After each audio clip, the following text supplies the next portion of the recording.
Vlada pripravlja pokojninsko reformo, to je ena temeljnih reform v prihodnjih 2 letih, prva zdravstvena in to pokojninska, zaradi dolgoročne vzdržnosti pokojninske blagajne. Ali pozdravljate ukrepe, ki jih predvideva v tej reformi in ali je res tako finančno nevzdržna situacija v blagajni? No, moram reči, da finančno, da bi bilo tako nevzdržna, ni, ampak reforma je potrebna, da ne bo do tega prišlo, da bo finančno nevzdržna. Prav je potrebno, da se socialni partnerji na podlagi predloga, ki je dano, najdejo določene kompromise in da se reforma v bistvu čim prej sprejme in začne postopno delovati, da se zagotovi dolgotrajna stabilnost pokojninskega sistema in dostojne pokojnine.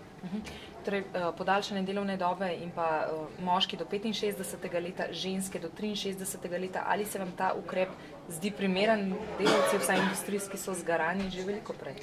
No, preveč govorimo, da bojo industrijski delavci mogli delati do 65. in 63. leta. To ne drži. Tisti, ki so vključili zavarovanje v delo pred 20. letom, bojo se lahko prej upokojili tudi brez malusov, v tej smeri gre tudi reforma. 65 let za moškega in 63 let za žensko, 15 let zavarovalne dobe pa že sedaj velja. Tako da to je nekako tisto zavajanje in bojo našli, se bojo najdli tudi rešitve, da bojo te industrijski delavci se lahko brez malusov prej upokojili. Morda še na formulo za izračun pokojnine. Prvak stranke upokojencev je že zagrozil, da bo izstopil iz koalicije, če bo šlo za švicarski model. Kakšen model bi bil po vaše najprimernejši in ali je sploh že določeno, za kakšen model bo šlo? No, moramo reči, da je to ena modifikacija švicarskega sistema. To bo zdaj ta razprava. Jasno, usklajevanje pokojnin je zelo pomembno, ker poseže na preko 500 tisoč tistih prejemnikov pokojnin in še drugih dajatev in je celo imel večji vpliv na višino pokojnine in se pravi na pokojninsko blagajno, kot pa same spremembe pogojev za upokojitev, ki bi bile postopne.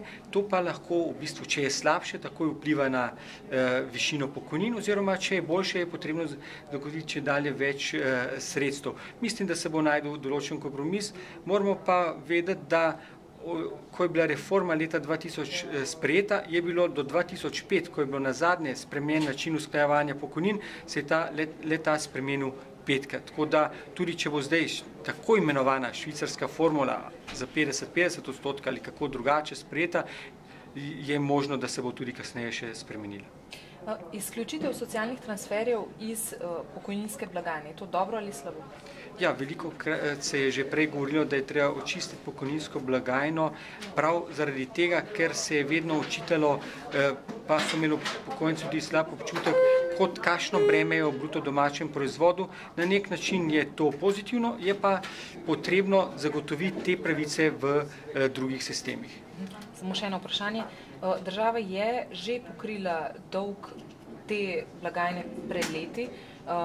Ali menite, da je reforma pravi način sedaj, jo podpirate to reformo? Če sem jaz prav razumela, vaše včerajšnje izjave ste dejali z Radio Slovenije, da situacija pravzaprav ni tako zelo kritična. Glejte, situacija danes, se pravi sedaj, ni tako kritična, ampak reformi je potrebno pristopiti, to sem tudi poudaril, da ne bo prišlo do kritične situacije.